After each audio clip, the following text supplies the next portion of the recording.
Damian Marley, welcome to Vlad TV. Yeah, man, thank you. Thank you for having me. We have one of the most prolific artists of our day right now.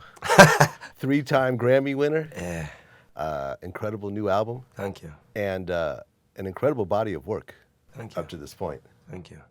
So I want to go into the whole story because such a rich story behind the Marley name. You know, I actually got a chance to watch the Marley documentary again before the interview. Mm-hmm. And it's just a very powerful piece of work. Now, Trenchtown is a very important part in terms of the vibe of what you guys do. Yeah. You go back to Trenchtown still. Yeah. What is it about Trenchtown, do you think, that made such an impact on your family? Well, Trenchtown is really where my father spent his I would say, perhaps you'd say maybe like his teenage years and, you know, early 20s, becoming a man, you know what I mean? And it's also where he really harnessed his musical skill, you know?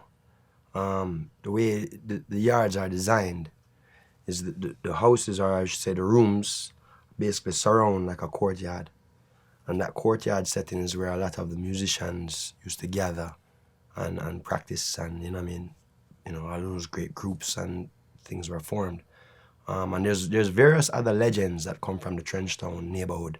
So there was a whole movement that was really going on down there at the time, you know what I mean? And it represents for us, you know what I mean, our evolution in terms of our family. I mean, you're talking about a man who comes from the country, then moved to the inner city, which is known as the ghetto, until, you know, he became an international ambassador for the country, you know? So, I mean, again, like what you said before, the history is rich. Yeah. Now, when Bob grew up, he was mixed. His father was white, mother was black, and there was a lot of rejection that went along with that. How can you really explain that during that time? Because you're mixed yourself as well, but it was a different time back then. Yeah. What was really going on back then for kids like Bob? Well, I mean, basically what you find is that you're, you know,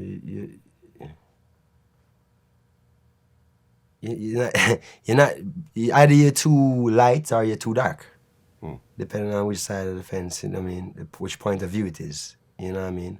So, of course, that would have come along with a certain kind of, you know, teasing, you know, as a kid growing up, that kind of, you know, we hear stories of those kind of things, but I think a lot of those things made him stronger, made him rougher, because he learned to stand up for himself, you know what I mean?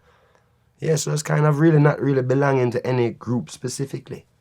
You know what I mean? And again, also that perhaps has a lot to do with how come he was so committed to his faith. You know? Yeah. And he discovered Rastafari fairly young. Now with Rastafari, what is really the core principles behind it? Because people hear a lot about it through his music and your music and you know, really Jamaican culture in general. But if you were to personify Rastafari, which you're part of as well, how would you describe it? Well, the core principle of it is that Christ said he will return within 2,000 years. Yeah. And when you read the Bible and you read the prophecies and basically the indicators of how will we recognize Christ, you know, those prophecies and those indicators all lead to His Imperial Majesty, Emperor Haile Selassie of Ethiopia. Yeah. One of the first things they tell you, say it has to be through the lineage of David and Solomon. So if you are not really basically, in other words, then in line for that throne, you're marked off of the list, you know. So it's all of these scriptures is really what it is that has pointed us toward His Imperial Majesty, and that is the basic philosophy where Rastafari is concerned. Right, and Haile Selassie came to Jamaica. Yeah. And I think, wasn't there something about, there was like a drought in Jamaica for a long time, and then when Haile Selassie showed up, it started to rain? Maybe not. I'm not so familiar with that history. I'm not going to say no, but I'm not familiar with that one. Yeah. Okay. But basically, Rastas look at Haile Selassie as the second coming of Jesus Christ. Right. And then he was assassinated at one point. Haile Selassie. Well, that again too is a very gray area. I mean, you don't really have any solid, you know, evidence of what has happened. Okay. In terms of his physical. Now in Jamaica, you have political parties. Yeah. But it's different than political parties in America. Yeah, Explain the basic difference. it's like a gang. Right. The closest thing I can compare Jamaican politics to in American society would be like the Crips and the Bloods, because both of them subscribe to like a color, and you kind of, it depends on like, you know, the area that you're born in and what your parents subscribe to and your whole neighborhood subscribes to is kind of what you subscribe to. So over the years, it wasn't based upon, you didn't support a political party based upon their policies or principles. It was more so a tribal kind of situation, you know, which is notoriously known to have been violent, but we can luckily say that the last elections were perhaps the most peaceful we've ever had, you know. Right. But during your father's time, It was very it violent. was a disaster. Yeah. So it's essentially, it's like saying Trump is a Blood and Hillary Clinton is a Crip. Yeah. And during election time, war just breaks out, depending on how people vote. Yeah, kind of. It's kind of more saying, though, more so that Trump's supporters are Bloods and Hillary's supporters are Crips. Okay. More so than them themselves, even though they are, if that makes Right. sense. I mean, because weren't the prime ministers essentially gangsters at that time? I mean, you could say, I mean, aren't they all still? I mean, Yeah. I mean, depending on how you want to say it, they're politicians. You know, they're politicians. Yeah.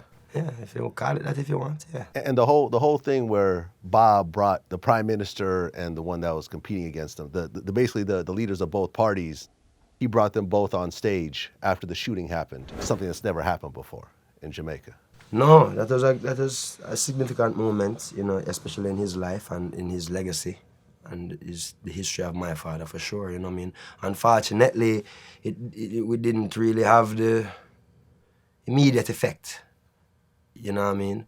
But I do think that overall, the music and his message has definitely had an effect, because you have a whole generation now who kind of grew up with the awareness and who don't want to try to align themselves to politics, especially in a violent way. You know what I mean? Right. So, yeah.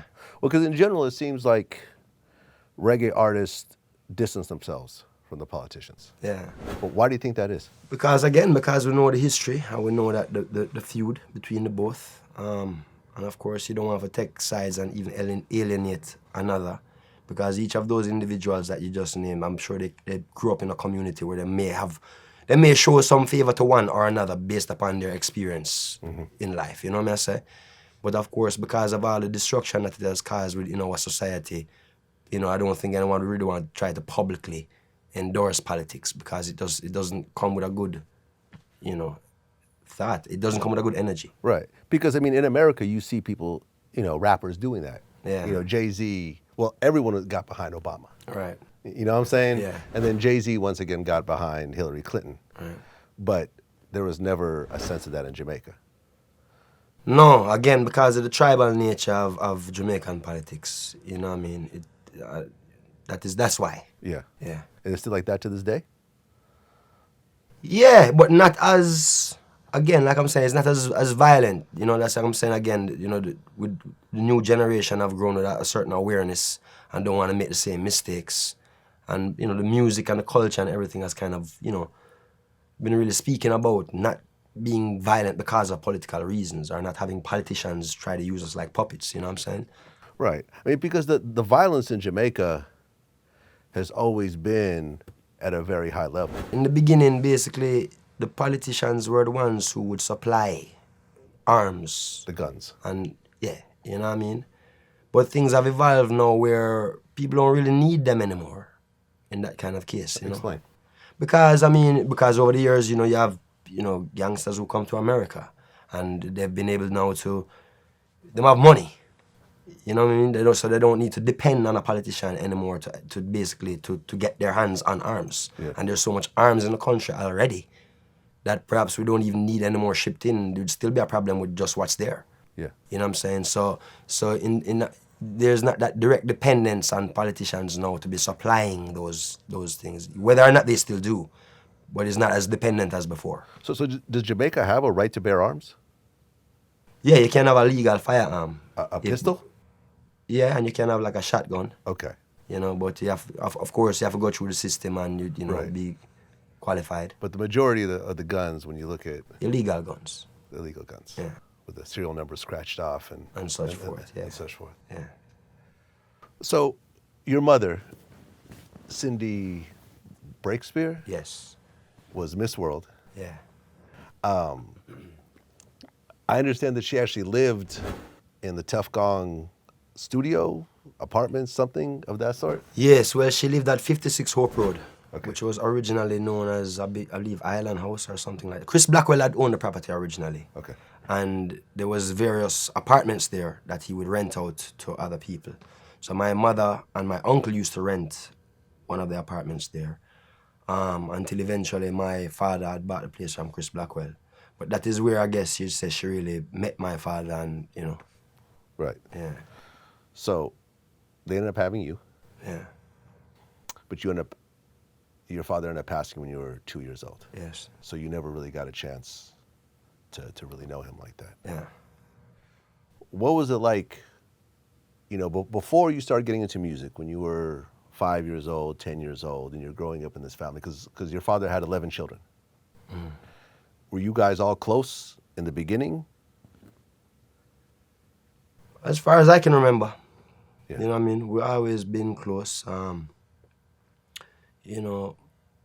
older brothers and sisters always, them check for me, As a little youth, as a little baby, they would always still come pick me up and we'd always, holidays, we go spend time and, you know what I mean? And even our mothers were very supportive of that, of us coming together as children, you know what I mean? So as far back as I can remember, yeah.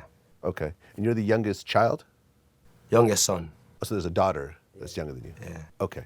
So you're growing up in this environment. At what point did you think, okay, I wanna start doing some music myself? It was always there. I mean, as a very young child, I can remember having to perform my father's songs. I used to put on vinyl. I used to have a little Fisher Price turntable. Okay. And I would put on his songs and pretend to be on stage. And that was like a nightly ritual before going to bed. So it was always something that was there in my life. And, till we started doing shows in my aunt's living room. And then my aunt, Donna Core, she was the one who really said, let's try to do it publicly. So we started doing like Mother's Day events, little girls' birthday parties, things of this nature. And that was with a group called the Shepherds. Right. And that was with Freddie McGregor's daughter. Right. And Cat Core's son. from Third World. Right. His son. Right. So his mom was the one who put it together. You know what I mean? Okay. Right. So, so that was, again, it was always something that was very dear from I was very young. And then what really happens still now is that, dancehall music play a real big influence in me becoming an artist too. Okay. Because, of course, my family's music was always present, but dancehall music was the first music I started to buy for myself. Yeah. And going to concerts, I would always have the opportunity to go to concerts as a young child. And, I would remember seeing people like Shabba Ranks and Tiger and Peter Metro, and I would say I want to be like that. I want to do what they're doing. Right. As opposed to saying I want to More be doing roots. what my dad is doing, you know what I mean? Yeah. Okay. Were there, when you were growing up and you were playing your dad's songs, were there specific songs that you really loved? I can't remember what they were when I was that age. There's, Right. I can tell you, so for me now, I would say I kind of like, in generally speaking, the more darker sounding stuff. So One Love might not always be on my playlist, Like personally. Zimbabwe, songs like that? Yeah, and Top Ranking and, Okay. Were you Junior Gong when you were in the Shepherds, or did that come later? No, that came later. Okay. Yeah. So when did the Junior Gong name come about? That came about really shortly after we stopped doing the Shepherds, shortly after that, because of now becoming basically a solo artist. And again, within the dancehall community, you wouldn't usually use your government name, you know what I mean? So trying to search for an acronym, you know what I mean? And of course, being that Gong is one of my father's nicknames, Yeah. But there was a little event still. There was a tribute to my father at 56 Hope Road, the Bob Marley Museum. And I was trying to get through the gate. And one of the security guys saw me trying to come through and started to clear the way for me. And he was like, make space, Gong Jr. coming, Gong Jr., Gong Jr. So that's kind of when it kind of clicked on me. I said, all right, I like that one, I'm going to work with it since that. Yeah. So you were Junior Gong at that point. Yeah. Now, you started working on your first album, Mr. Marley. Yeah.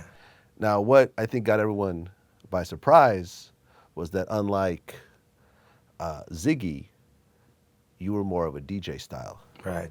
artist, which you could sort of compare it to rapping versus singing in a way, Right. right? Where a DJ in reggae is the guy on the mic, whereas the selector is the DJ. Exactly. Yes. Right. Yes.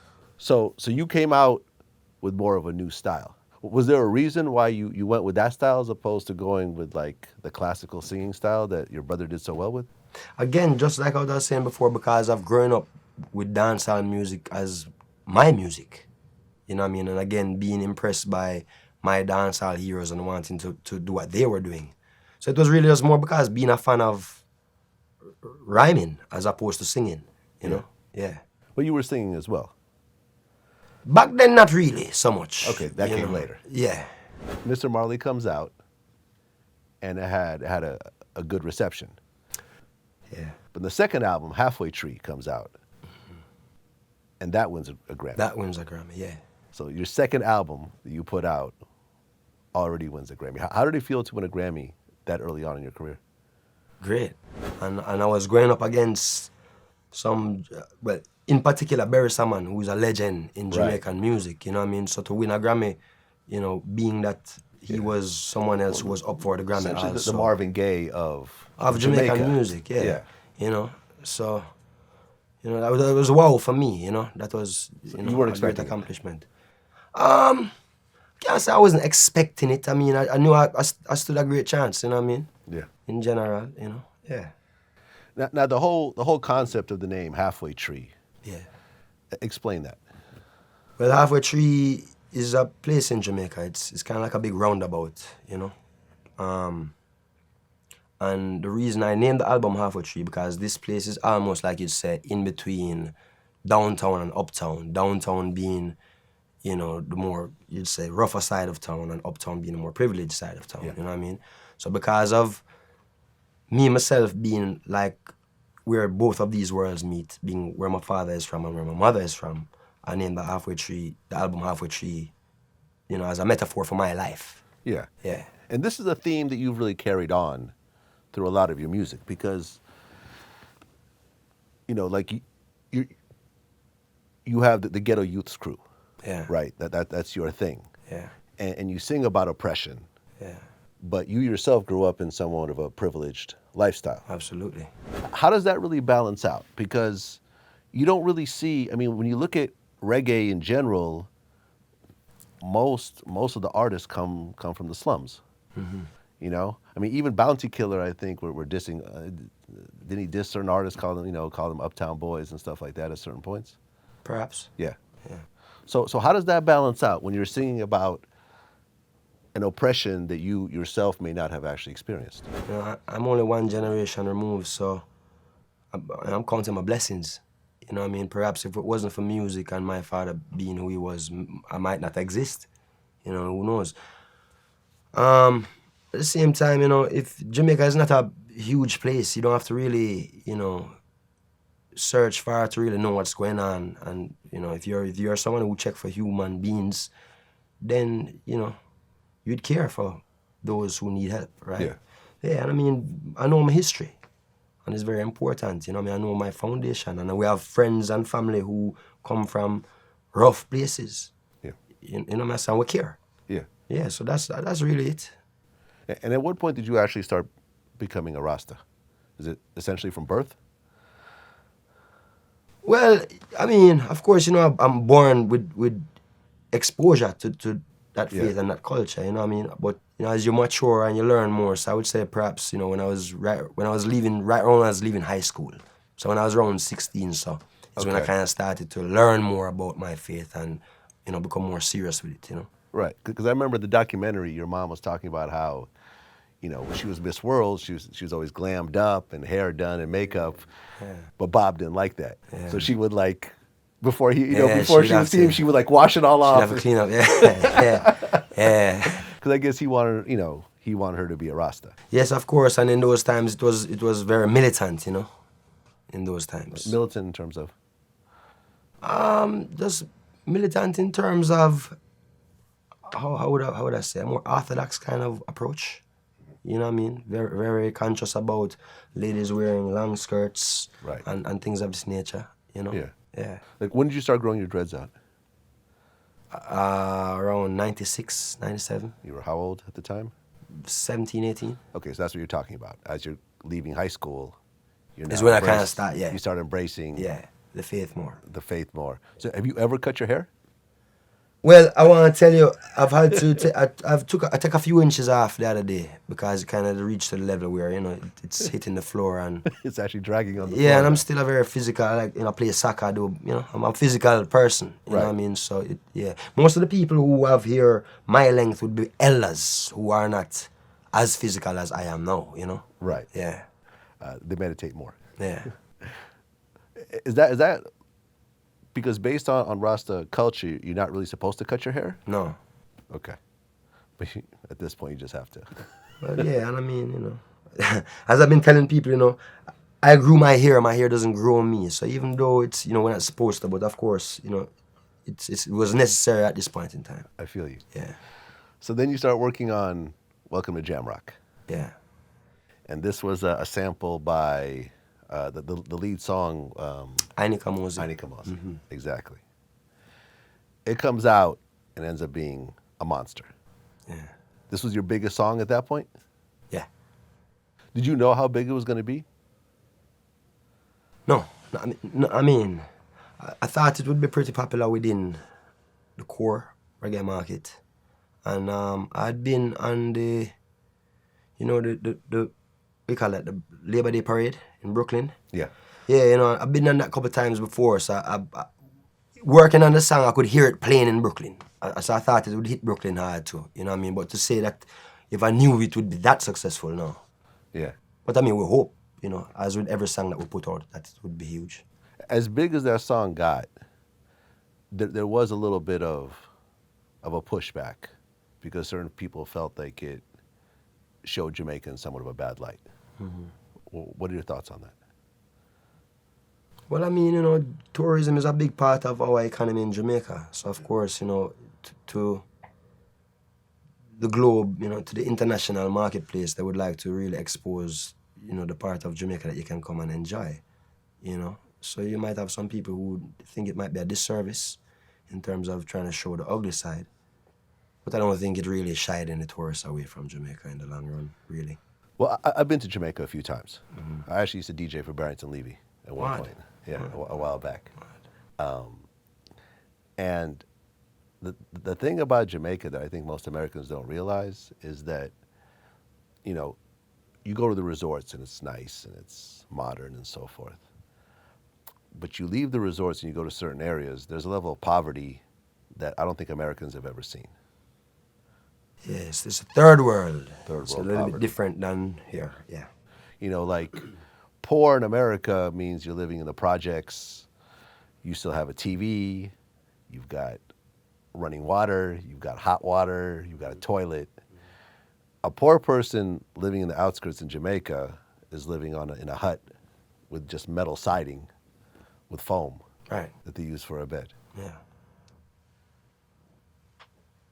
Is this something that you think will actually change, has changed over time? Or Yeah, I think it's improving. I do. Obviously, it's not where we want it to be as yet, definitely. But I think there's improvement. yeah. You know what I mean?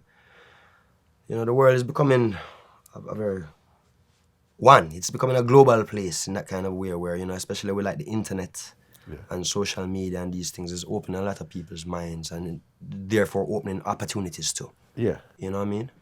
Yeah, Absolutely. so it's getting, there is improvement, yes. Welcome to Jamrock ends up winning 2 Grammys. Best Reggae Album again, and Best Urban Alternative Performance, Yeah. which I think you're the first reggae artist to actually do that. Yeah, to win 2 in one night. 2 in one night. Yeah. Bob wasn't winning multiple Grammys? No, remember they didn't have a reggae Grammy in his time, really. So, he have some lifetime achievement, awards and such forth, but no. Okay. Was Shaba winning Grammys? Shabba has 2 back-to-back. Back to back. Yeah. Okay, but you won 2 in one night. How did that feel? Great. Great. That feel good, man. And that feel like I've done something a bit bigger than just my career, like you said, something on behalf of the genre then. You know what I mean? Because that's a new frontier for the genre and for my country. Yeah. Yeah. And you're really elevating the genre as a whole because, I mean, correct me if I'm wrong, but a lot of the reggae artists, they jump on rhythms, right?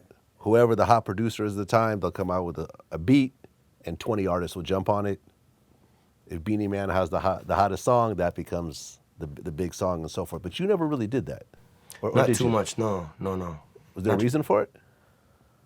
Well, kind of again, just my environment, you know, having, you know, I mean, Steve as my producer when I was doing my first albums and still produces tracks for me up to now.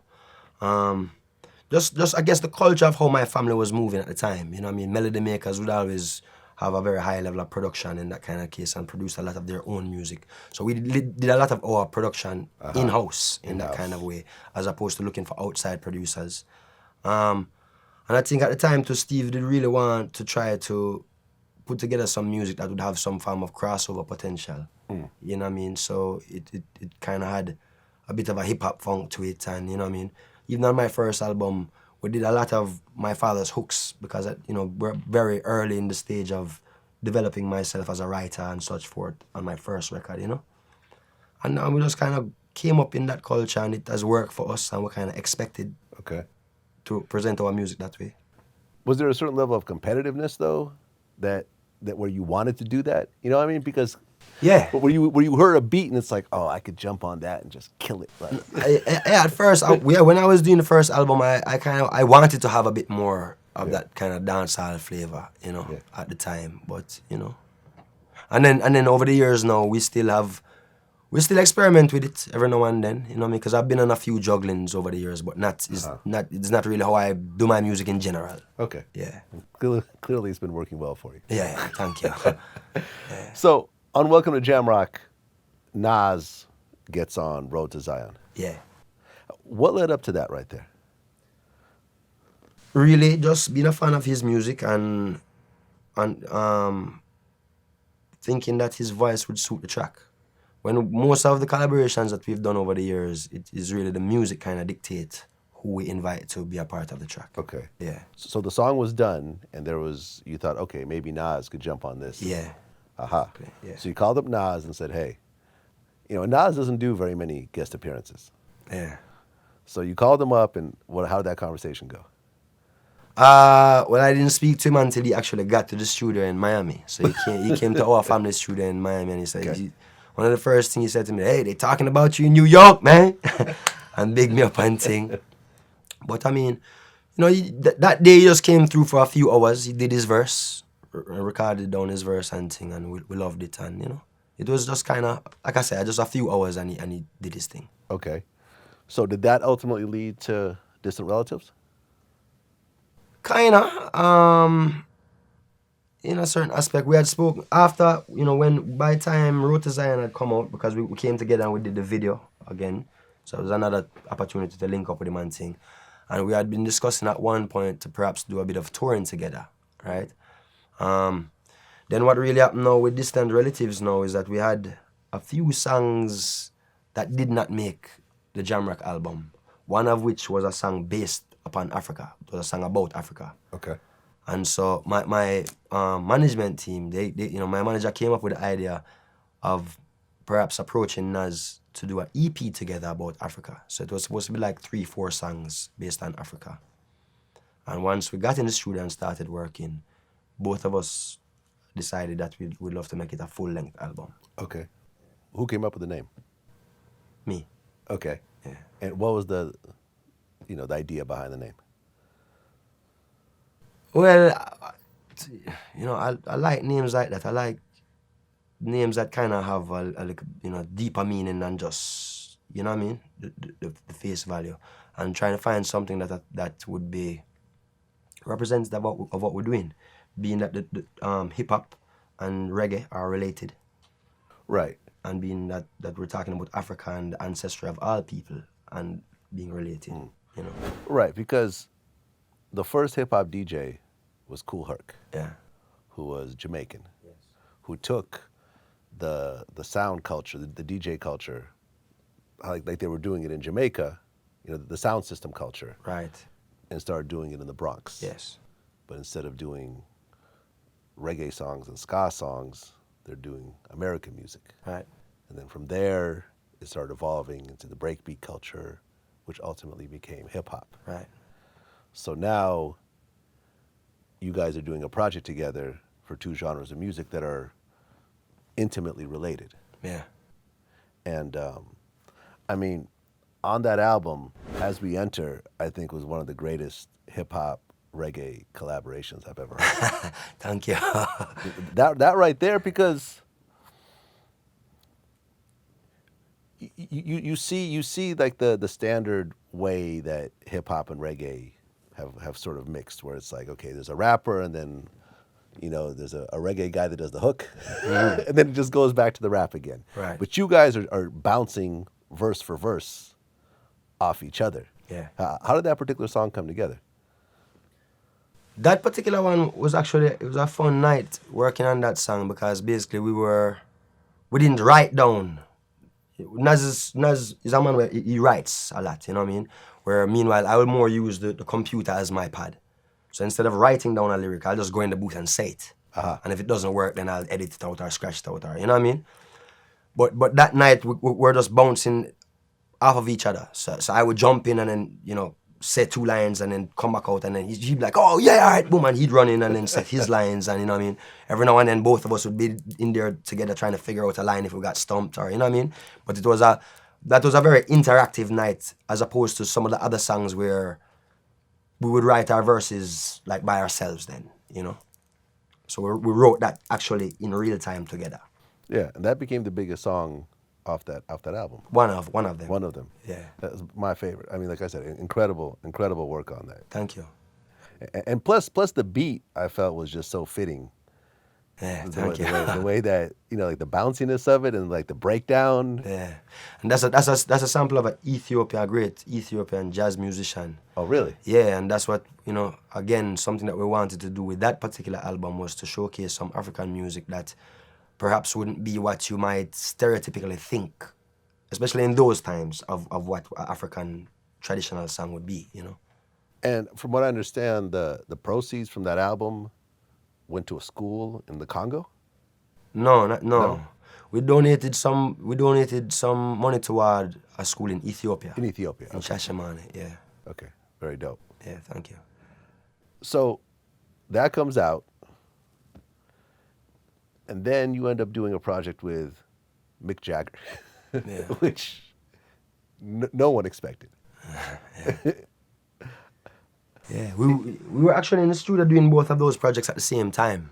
Oh, so you were working on Super Heavy and Distant Relatives? Yeah, it was like the whole opportunity came up where, okay, so Mick Jagger and that collective of musicians had invited me to come out to LA to do some work, and so happens that Nas is out here too. So let's just try to make a big trip of it, and so basically I'm in the studio with Mick.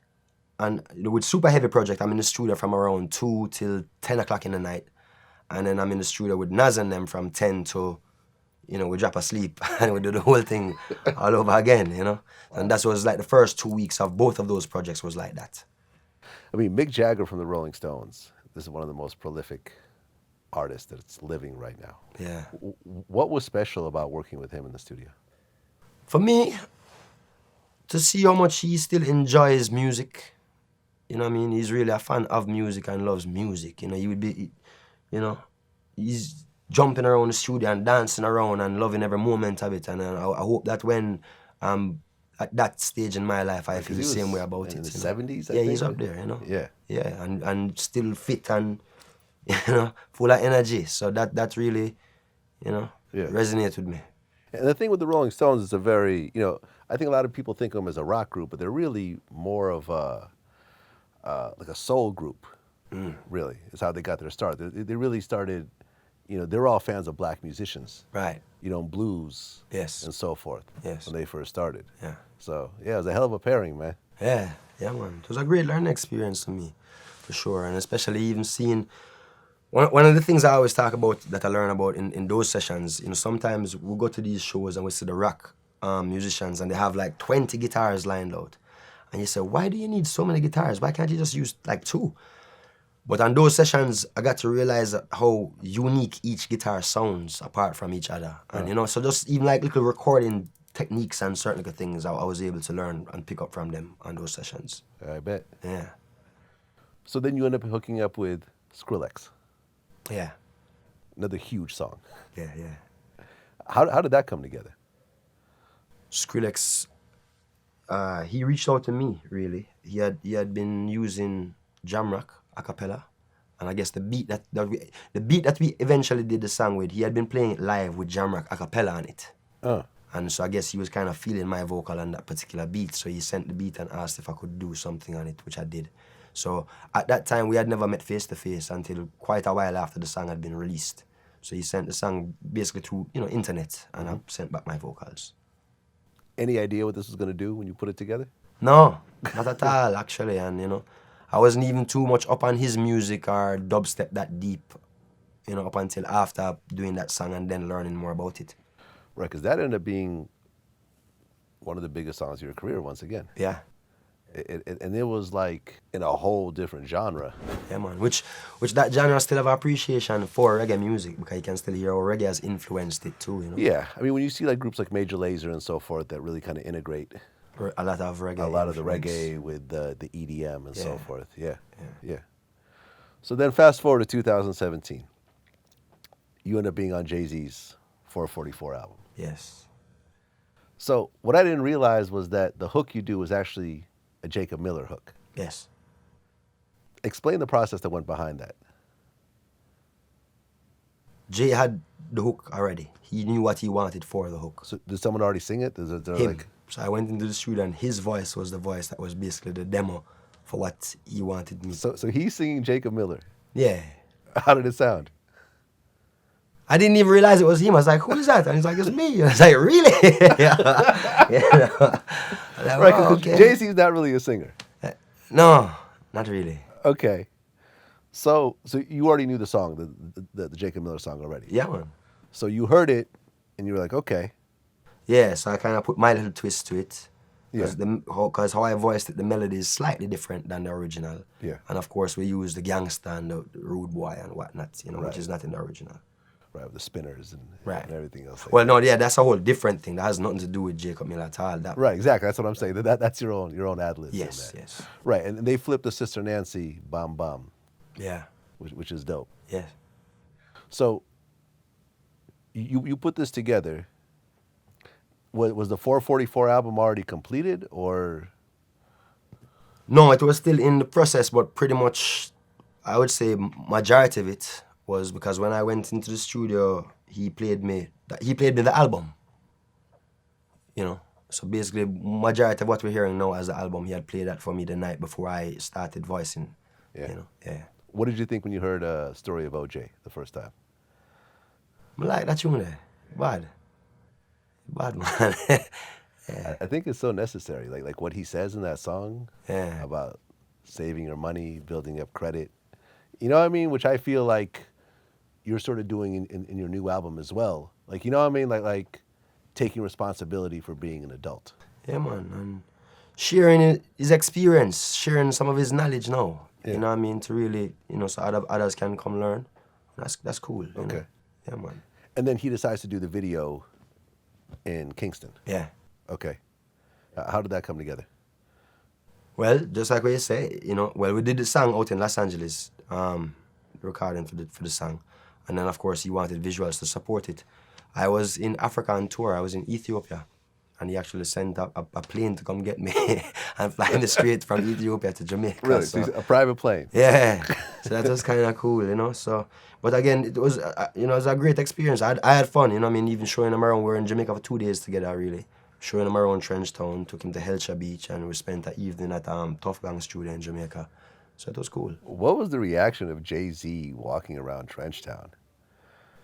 Great. I mean, the people them know, they know who he is. So he took some pictures and them love him, man. Yeah, I mean, I bet. Yeah. I bet. People didn't, I assume that the place went crazy. Yeah.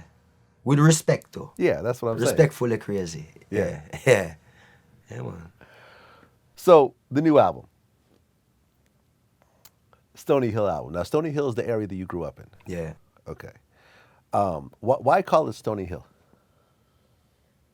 Well, for kind of, you know, for kind of highlight again some of the history that we were speaking about earlier with my family. You know, that's where my own upbringing, to highlight the fact that my father came from the ghetto and was able to work hard enough that he would have a child like myself born uptown and raised uptown. Yeah. Which I think is really the ambition of every ghetto youth, is to get out of the ghetto. You know what I mean? Also to, you know, and even like we were speaking about earlier, when you'd have people criticizing about, for example, myself not coming from the ghetto, but always speaking on behalf of the ghetto. Yeah. You know what I mean? And I'm not pretending to be anything I'm not. So I'm not shying away from where I was raised. You know what I'm saying? I would hope that more people who come from where I was raised would speak up on behalf of the ghetto. You know what I mean? You know? So, and then also it kind of play on jam rock, Stony, the whole kind of geographical thing. It kind of keep a certain continuation throughout the albums of places in Jamaica or related to Jamaica, you know? So the cover, Yeah. it almost reminds me of an old painting of Jesus Christ. Oh, yeah? Well, it looks like a saint, almost. Okay. You know what I'm talking about? Yeah, Like, yeah. you know, like the old paintings, and you see the saints, and you see Kinda sort have of the little halo thing. the halo around them. Yeah. So I'm assuming that's not what you meant to do. No. The picture is taken in front of the house I grew up in. Okay. It didn't look, that's not exactly how it looked when I was growing up there, but that's how it looks today. Okay. And so I'm sitting in the front of that house. I'm wearing my tam, so that's where you get the circular thing from, and they have a light behind me. So they're just trying to get like a kind of, you know, a glow happening, but it just so Okay. happens that the photograph came out looking that way. Because I even see online some people saying, hey, that some people are complaining that they think it's a slappy, what do you call it? Like slappy editing. Yeah. But it's not editing at all. It's actually real light. Okay. Yeah.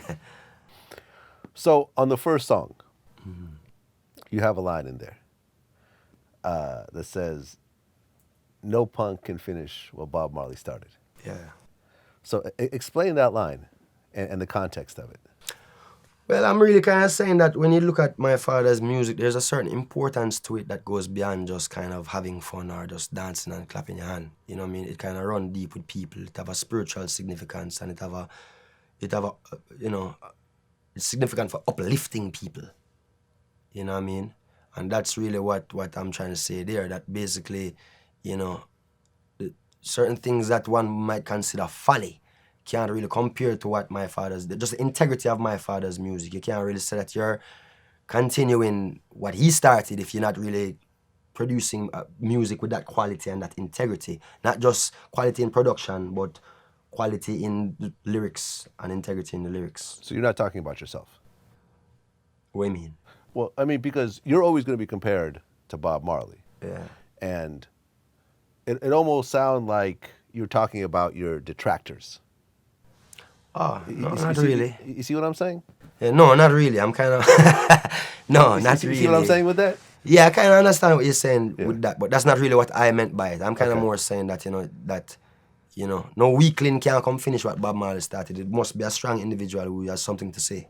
Okay. Yeah, Great song, by the way. thank you. Nail Upon Cross. That was what, the second single that you released on it? Yeah. So talk about the concept behind that song. Nail upon cross, be careful who you crucify. We've crucified some, obviously, from, over the years we've crucified a lot of innocent people, both in real life in terms of physical crucifixion and just in terms of passing judgment, you know what I say? So it goes from just in your day-to-day life, and it goes much broader in terms of cultures, ethnicity, religion. So it can be applied in all kinds of ways, you know what I mean? Yeah. And in the video, you actually are on a cross. Yeah. Was there any sort of apprehension behind doing that? Because, I remember when Nas did Hate Me Now. Yeah. And he did something similar. He basically made himself Jesus on the cross. Puffy did the same thing, and There's a whole story behind how Puffy wanted Yeah. you know what I'm talking about? The whole Steve Stout story where he wanted to have it taken out Yeah. and so forth. You know, in American culture, well, in American culture, it's, you know, when you start putting yourself on a cross, Christians are going to feel a certain type of way about it. Was there any apprehension about doing that yourself? No. No. No, I mean, of course, I knew it would spark some kind of conversations, which that's really what we're trying to do with the music anyway. Right. If people aren't listening or paying attention, they wouldn't have anything to say in the first place. But no, I mean, especially even after visiting Jerusalem, you know what I mean, and kind of seeing exactly how that whole thing worked. It's really, that's the form of capital punishment of the time. There's hundreds of thousands, if not millions of people who were crucified on a cross, not just Christ. You know what I say? So Right. that's, you know, Christ is not the only person who owns that, you know? Right. Him crucified beside thieves. You know what I'm saying? And prostitutes. And Yeah. everything. Yeah. Yeah. You actually had a police officer On the crucified cross. on the cross. Yeah. But what was really the meaning behind that? Same kind of thing. I mean, you know, of course, you see in the media nowadays where, you know, you see a lot of, you know, we see these things where we see the police that, you know, who have them shoot down innocent people or unarmed people or whatnot. So there's even a stereotype going on with police too. But it's not every police is crooked. It's not every police have bad intention. Not every police is going to try to shoot somebody or, you know what I'm saying? You know, so it's again, same kind of thing. I mean, in Jamaica, you think it's different than what happens in America in terms of the relationship between the police and poor people? If it's different, Is it different? Yeah, Or is man. it pretty much the same? right, different. How? It's how? Yeah. How? Jamaica more intense. Explain. More people get killed like that in Jamaica than here. By the police. Yeah. Yeah, man. Why do you think that is? Again, third world country, kind of violence what we are deal with. Not being held accountable. You know what I mean? Just our justice system and, you know, just not being held accountable and stuff like that. Right, because I remember when I was DJing for Barrington, and we were going to the show, and we had police escorts essentially taking us to the show. So I'm talking to the cop, and I said, "Have you ever been in any shootouts?" He said, "I get into shootouts every day." You know what I mean? He started laughing at me. He said, "Of course I get into shootouts. Yeah, of course. All the time." Whereas you talk to an American cop, maybe one in his career. You know what I mean? No, Jamaican cop in a whole heap of shootout, man. Always a shootout. Yeah. What's the level of corruption you think with the police in Jamaica? Hi. You know, that's, like, there's a song on the album I'm talking about, this Caution, where I'm even saying that you have to be careful how society has to be careful that the police and the criminals become friends. Both of them come from poor, you don't really have no rich police in Jamaica off of police work. If a policeman have a money in Jamaica, you know, say, you know, They're robbing he the must criminals. rig the system somehow, you know what I say? That's Yeah. the only way. It's survival. You can't even blame a man. It's survival, you know what I mean? So for years, even in Jamaica, now herb is decriminalized in Jamaica, so, you know, a man can really, well, lock you up for a joint as once upon a time. But before that, a police catch you with a spliff, you give him a money and him let you off. And that work out better for everybody because at least him have a little pocket can go feed him family too, you know what I mean? And you don't go to jail. Okay. Well, because, I mean, now, from what I understand, if you get caught with a small amount, it's just a small fine, and then Yeah. that's it. If even, yeah. If even. Yeah. But back in the day, you know, it was really criminalized. Yeah. So when you look at, you know, Bob Marley and the Wailers and everything else like that, they were really risking their freedom to smoke weed. Yeah, but again, like I said, Jamaica, you know, yes and yeah, because I mean, even Bonnie Whaler did spend some time in jail for some herb one of the times still. But again, especially by the time them become Bob Marley and the Wailers, you know, man, don't really not go jail for no herb. But I mean, you know? but Rastas in general, though, Yeah. we're definitely risking. Yeah. Right. And on top of that, Rastas really weren't allowed to go uptown back then. No. Allowed or no, not really. I mean, weren't welcome, you should say. You can't say allowed, Right. but weren't as welcome. Right. No. Because that was the whole thing about the house that Chris Blackwell had, was that Bob Marley would kind of brung the Rastas. Yeah, that into was Uptown. significant. Yeah, that was significant at Yeah. the time in terms of that, because basically you have him. He's right up the road from King's House, where the Governor General live. You know what I mean? Who is the representative of the Queen of England? You know what I say? So to have a Rastaman who is representative of the King of Ethiopia living in that same region, especially in those times, dreadlocks was a different. It's not looked at now like how it is now. You know what I mean? These have a whole heap of significance, especially in those times. You know, at one point in time, you have one of our leaders said, like, if a man have dreadlocks, you can shoot him and beat him and do all kinds of things and ask questions after. Really? Yeah. Well, because the name dreadlocks was from, I guess, English women saying that they were dreadful. The locks were dreadful. Perhaps. That's what I heard. And They sort of absorbed and it. even the Bible took she had the dread amongst men and that kind of thing, Mm-hmm. Yeah. So when you look at, like the song Nail Pawn Cross, and you think about some of the concepts behind it, like the hero worship and so forth.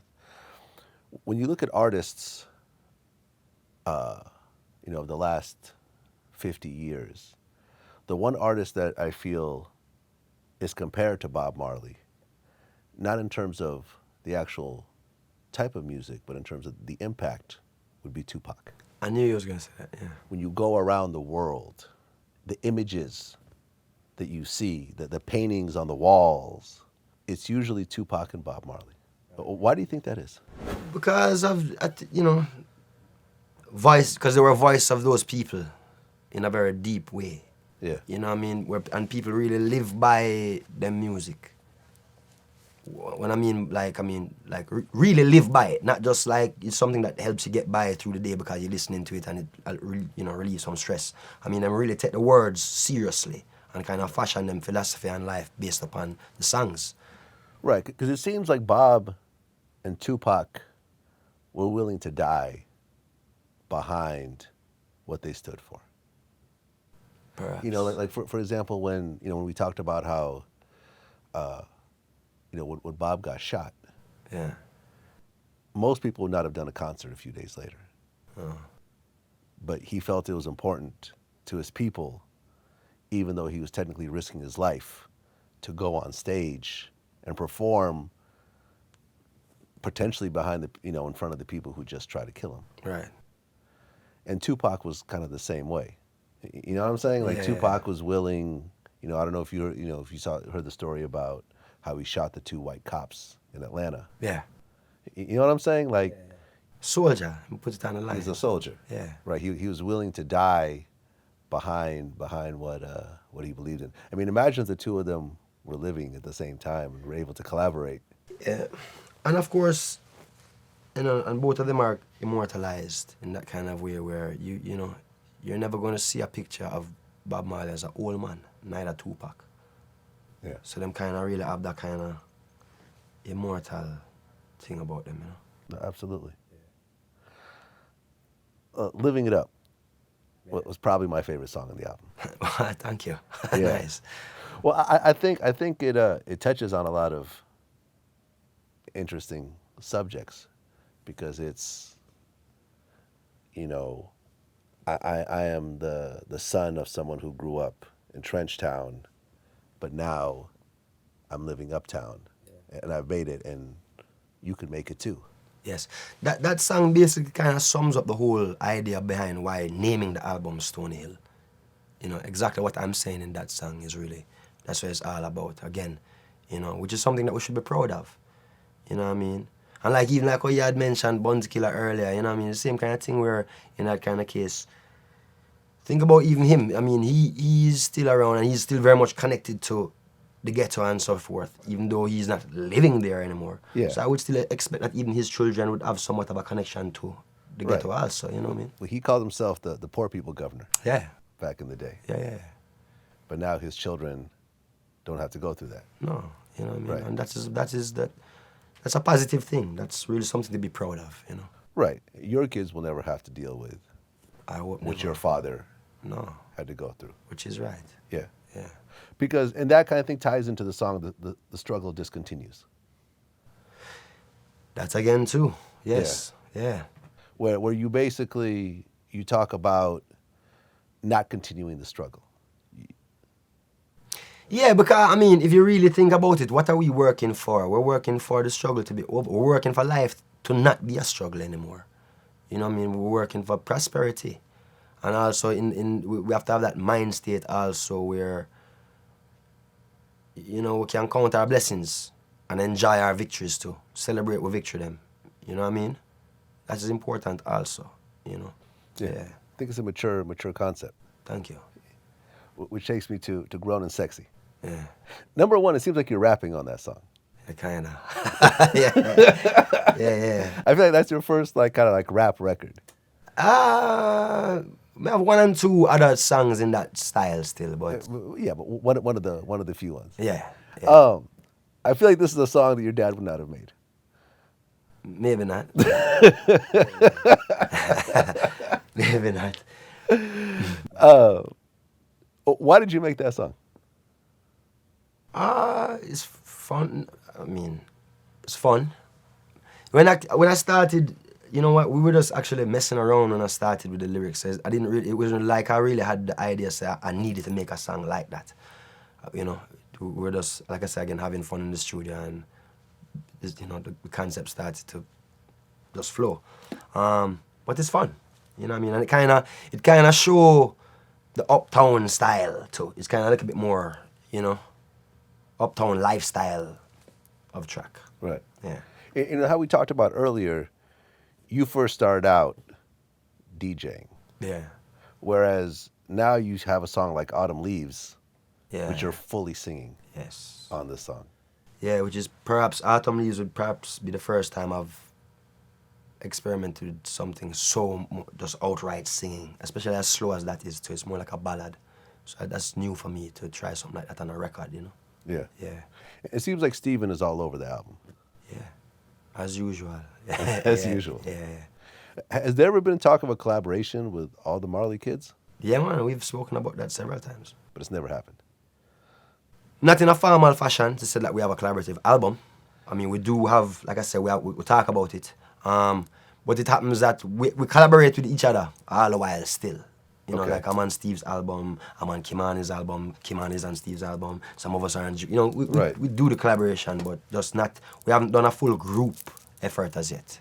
Right, because like I'm a huge Ziggy fan. Yeah. Like True to Myself, I thought was incredible. Yeah.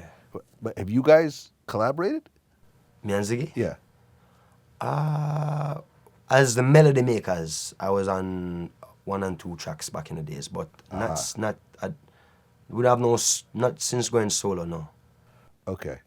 Not since he's gone solo, no. Okay.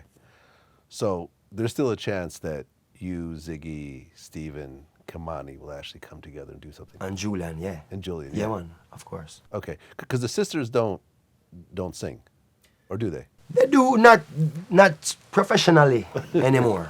You know what I mean? But of course, you don't, you know, you're not going to forget how to sing, and they're great singers. Yeah. So every now and then, for example, you know, they'll do background vocals, like some of Steve's tracks, you'll hear Sidella singing background vocals on a few of those songs and whatnot. So they do sing, but not professionally as they used to. Okay. Yeah.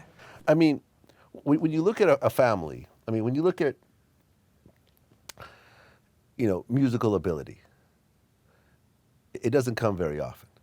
You know what I'm saying? There's only a few great artists in every generation. But how is it that there's so many Marley kids have become successful singing?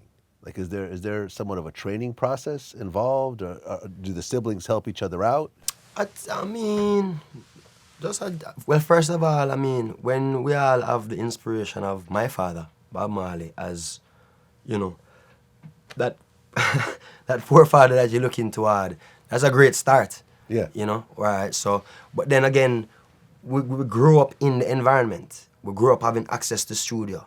You know what I mean? Me as a young youth, I'm seeing Ziggy and them doing their thing live. So you kind of, you've been on tour before you start touring for yourself then. You know what I mean? So you kind of grew up with the experience of being, you know, learning, you know, that's the next great thing when it comes down to my family, where even nowadays too, I would love to see some more of that in the world of music, where, you know, once upon a time when everything had to be like physical, with the physical tapes and stuff, you used to have a apprenticeship system basically, because you had to go into a big studio to learn things. Right. Now studios are all on laptops, you know what I mean? On phones. And exactly, you know. So, but for us again, we'd have access to really learn from the, you know, the foundation of things. And so, if you are interested, if you are a member of my family and you are interested in music, it's just no, Right. it's easy to get into it. You know what I mean?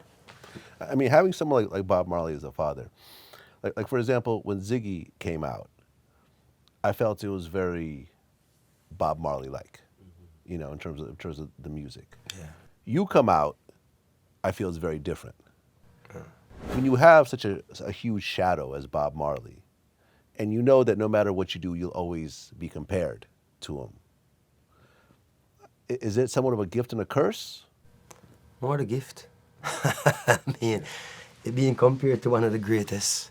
Yeah. You're a fan of his music. You can't escape it.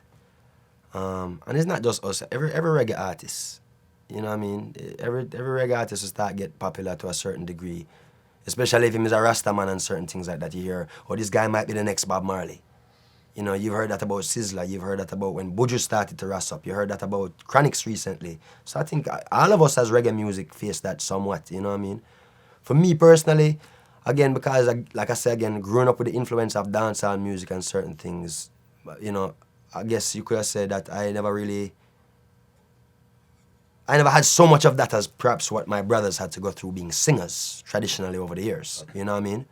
And that's just really just nature take its course, me being younger. Yeah. You know?